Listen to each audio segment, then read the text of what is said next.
नमस्कार दोस्तों, online YouTube channel पर आपका स्वागत है।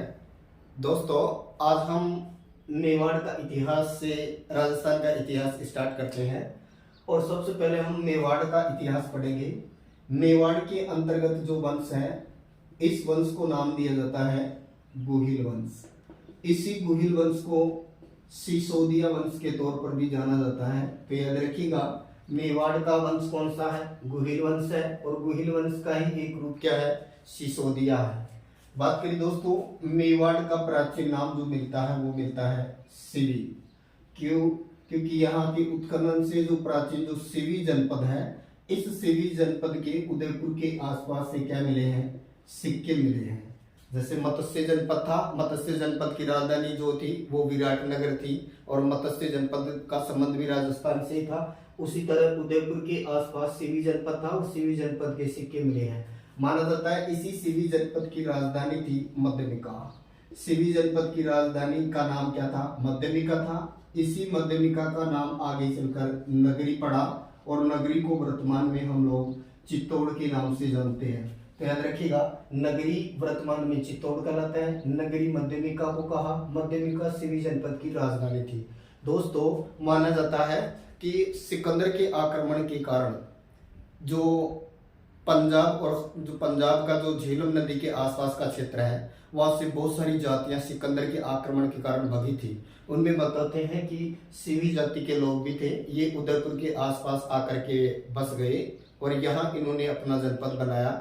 उसी को नाम देते हैं सिवी जनपद और इसी के अवशेष हैं वो उदयपुर के आसपास मिलते हैं, इसलिए उदयपुर का प्राचीन नाम सिवी भी मिलता है। माना जाता है दोस्तों, इसी उदयपुर का एक नाम मिलता है मेदपाट, क्योंकि यहाँ मीर जाति का आधिपत्य रहा और मेदों का यहाँ पर आधिपत्य होने के कारण इसको मेदपाट, और मेदपाट को ही एक दुर्ग के तौर पर नाम दिया प्रागवाट। तो मेदपाट, प्रागवाट, सिवी, ये सब उदयपुर के ही प्राचीन नाम है और उदयपुर का ही संबंध किससे जोड़ा गया? तो ये कहे कि मेवाड़ से। यही कहे कि मेवाड़ का ही बाद में नाम उदयपुर से संबोधित किया जाने लगा। बात करें दोस्तों, मेवाड़ का जो वंश है जिसको नाम दिया है गुहिल या सिसोदिया, यह है राजस्थान का सबसे प्राचीन वंश है। सबसे प्राचीन वंश है और याद रखिएगा, ये सबसे लंबा वंश माना जाता है। माना जाता है कि विश्व का ऐसा वंश जिसने एक ही स्थान पर सबसे लंबे समय तक शासन किया हो, तो ये मेवाड़ के गुहिल वंश ही है। गुहिल वंश की जो शुरुआत है वो 566 ईस्वी के आसपास गुहिल या वो गुहिलादित्य से मानी जाती है और ये आजादी तक 1947 तक रहा। तो लगभग 1500 वर्ष तक एक ही स्थान पर जिस वंश ने शासन किया है वो गुहिल वंश ही है। तो ये विश्व का सबसे लंबे समय तक एक ही स्थान पर शासन करने वाला वंश भी माना जाता है। कौन सा? गुहिल वंश। दोस्तों, गुहिल वंश का जो संस्थापक है वो गुहिल को ही माना जाता है और माना जाता है कि ये जो गुहिल था, इसी गुहिल को गहलोत, गुहिल का ही एक नाम मिलता है गहलोत, और इसी को गुहादित्य, गहलोत, गुहादित्य और गुहा के नाम से भी जाना जाता है, क्योंकि ये गुफा में पैदा हुआ था, इसीलिए इनको इस नाम से संबोधित किया जाता है। दोस्तों, मेवाड़ का ये जो प्राचीन गुहिल वंश है, इस प्राचीन गुहिल वंश के लिए अलग अलग इनकी उत्पत्ति के बारे में मिलता है संबंध। कुछ लोग इन्हें गुजरात के जो वडनगर है, जो बड़ौदा क्षेत्र है, उसके आसपास का बताते हैं, जबकि जो अबुल फजल है, अबुल फजल इनसे गुहिल को ये कहें कि जो ईरान है वहाँ के जो आदिम नौशेरवा है उनकी अंशज बताता है अबुल फजल। कर्नल जेम्स टोड की अगर बात करें तो कर्नल जेम्स टोड के अंतर्गत है। अब हम बात करते हैं गुहिल वंश के लिए संस्थापक की। गुहिल वंश का संस्थापक गुहादित्य हो गया, लेकिन गुहिल वंश का जो वास्तविक अगर संस्थापक की हम बात करें, गुहिल वंश का वास्तविक संस्थापक जो है जिसका नाम मिलता है वो है बप्पा रावल। गुहिल वंश का वास्तविक संस्थापक कौन था? बप्पा रावल था। जबकि गुहिल वंश का आदि पुरुष या प्रथम पुरुष या संस्थापक के तौर पर किसको जाना जाता है? तो गुहिल को। वास्तविक संस्थापक कौन था? बप्पा रावल। दोस्तों, बप्पा रावल के लिए कहा जाता है कि जो रणकपुर जो प्रशस्ति है, इस रणकपुर प्रशस्ति के अंतर्गत बताया है बप्पा रावल का ही नाम मिलता है कालभोज। बप्पा रावल का नाम कालभोज या मालभोज मिलता है। बप्पा रावल का नाम कालभोज या मालभोज रणकपुर प्रशस्ति में बताया गया है और इनका वास्तविक नाम कालभोज मालभोज बताया गया है और बप्पा इनको उपाधि दी गई थी क्योंकि ये हारित ऋषि की गाय चराते थे और हारित ऋषि के द्वारा इनको उपाधि दी गई।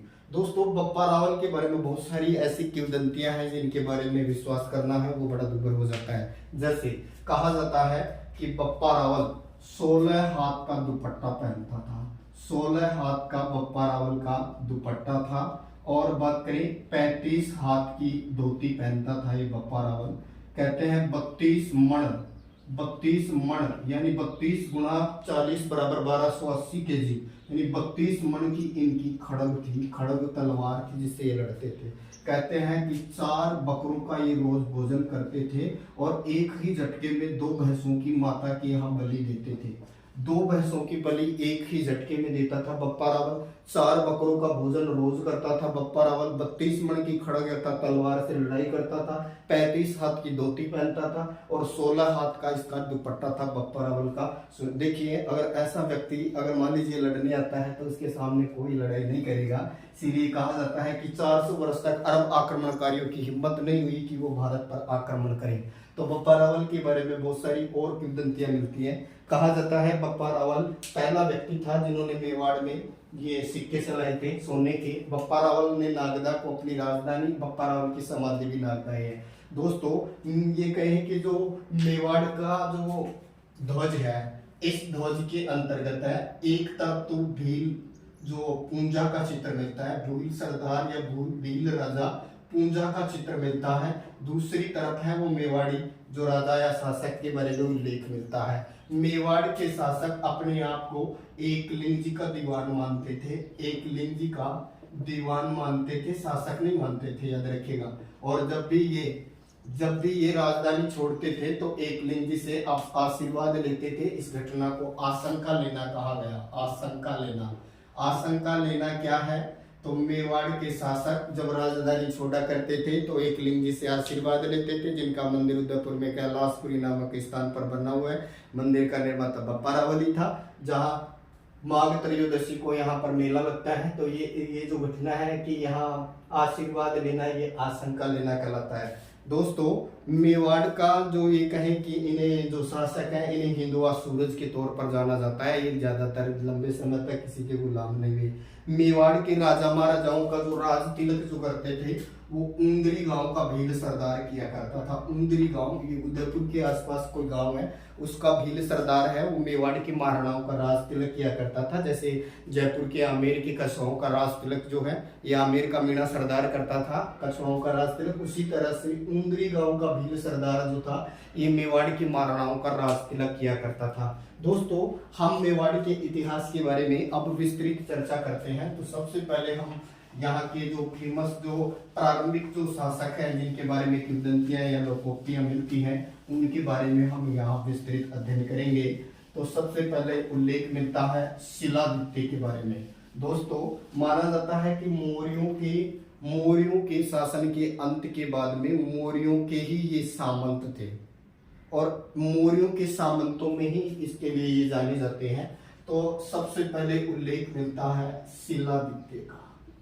दोस्तों माना जाता है कि जो वल्लभी जो जगह है या ये कहें कि जो वर्तमान जो वल्लभी है गुजरात का एरिया, वहां केहर नाम की एक जगह थी।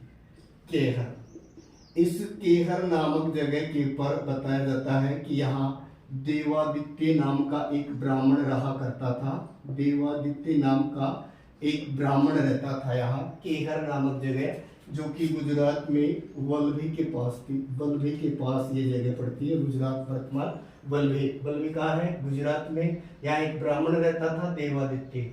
इस देवादित्य की एक पुत्री थी और उस पुत्री का नाम मिलता है सुभागा। तो याद रखिए देवादित्य की पुत्री का नाम क्या था? सुभागा। कहते हैं दोस्तों सुभागा फर्स्ट नाइट को ही विधवा हो गई। तो इन्होंने अपने गुरु से बीज मंत्र लिया। गुरु से बीज मंत्र लिया था इन्होंने। एक दिन असावधानीवश इन्होंने बीज मंत्र का उच्चारण कर दिया, सुभागा गर्भवती हो गई। लोक लाज के कारण देवादित्य ने सुभागा को केहर से और वल्लभी भेज दिया, गुजरात में वल्लभी। तो जब ये वल्लभी भेज दिया जाता है और वल्लभी के अंतर्गत